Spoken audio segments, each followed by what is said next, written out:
I hope everybody's doing well today. In today's video, we're going to be talking about the spiritual power of dance and movement. All right, so we're going to go ahead and jump right in. So movement is all around us. We see movement in the day from going from night into daytime. We also see it with the seasons and the transition. We have the fall season, we have the winter season, spring season, and so on. We see the cycles with the cold weather moving inward to the warmer weather as well.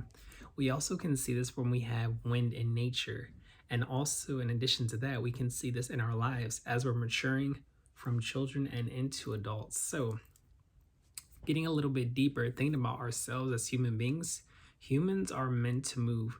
We actually have a intrinsic connection to song and dance and also to drums as well, especially with them being synonymous and synced with Mother Earth. When we think about a heartbeat, when we think about the beat of the drum, a lot of the times they're in sync. This is something that we may not realize up front. I know that I didn't realize it up front, but after spending time with indigenous cultures, I was able to learn that the drum beat is synonymous with the heartbeat of Mother Earth.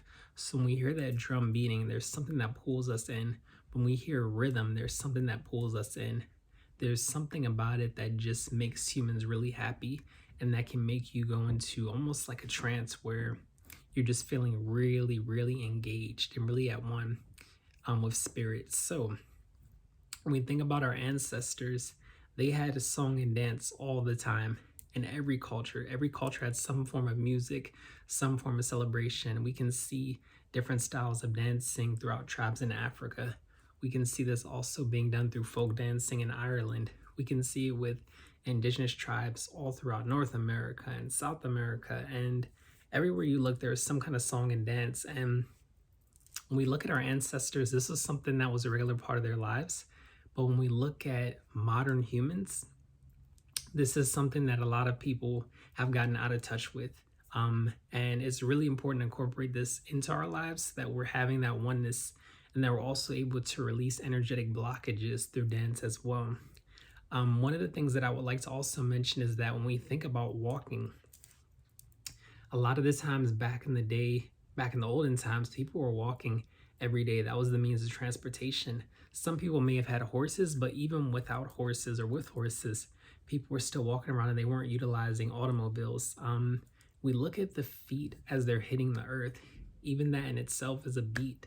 So you have a lot of people who may have had shoes with cloth on them, and they were able to ground and connect with the earth as well, which was able to help them charge energetically and also balance them out, releasing any tension, negativity, or built up blockages. So when we think about this connection with movement and dance, is really powerful, and realizing that it's something that is not new at all, but it's something that goes back many, many generations, and that is connecting us through those modalities, through our ancestors as well.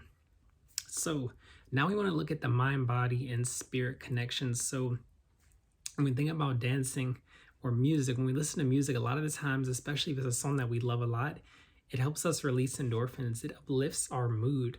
And this is the mental connection that we see that also forms into a spiritual connection, because it's uplifting our vibration and raising that vibration up, helping us feel a lot more fulfilled spiritually, because there's something that just soothes our soul when we hear music, okay? In addition to that, if we're dancing or if we're moving, we're releasing a lot of tension and built up blockages. Sometimes if I've had a really stressful day after work, I'll just play some music and start dancing or do some Zumba. And afterwards, I feel amazing, like a brand new person. But I'm recognizing at the same time that healing power through the dance and the music. So realizing that music is powerful enough to release stress. And this is something too that our ancestors were incorporating in those drumming ceremonies where they were dancing in circles with each other. It was uplifting the tribe while also helping the tribe release old tensions, excuse me, so that they can move forward as well. So it's really amazing when we think about that, and also realizing that dancing is also helping our kundalini, which is our internal sacred energy, actually rise up. Because as you're dancing, you're generating movement and momentum. So it's really powerful. Looking at the spiritual aspect, we have our 7 chakras. We also have a number of chakras that are unseen or not known about. But when you look at that too, the dancing is actually empowering and charging all of those chakras. So it's really powerful to think about it in that sense as well, that if you have a chakra that's out of balance, by moving the different parts of the bodies, you're going to be able to balance each and every chakra as well. So it's really important to look at different ways that we can incorporate movement into our daily lives, whether it's dancing, whether it's walking, whether it's doing Zumba, doing yoga. There are a lot of different ways to do this, and we have to figure out what works for us. Everyone is different. So I may love doing Zumba or doing yoga. Someone else may just love listening to some music, jamming out. Someone else may love walking in nature as well. You can listen to the sounds of nature, or you could have music in while you're walking as well. It's up to you, but figuring out something that works for you and then looking at, how does this make me feel spiritually? Is it uplifting you over time? Is it helping you feel more grounded? And it's really important to just realize that movement seems so simple, but at the same time, it's so powerful. So I just wanted to drop you guys with this knowledge. Please feel free to like, comment, and subscribe, and drop any comments that you have below as well. Peace.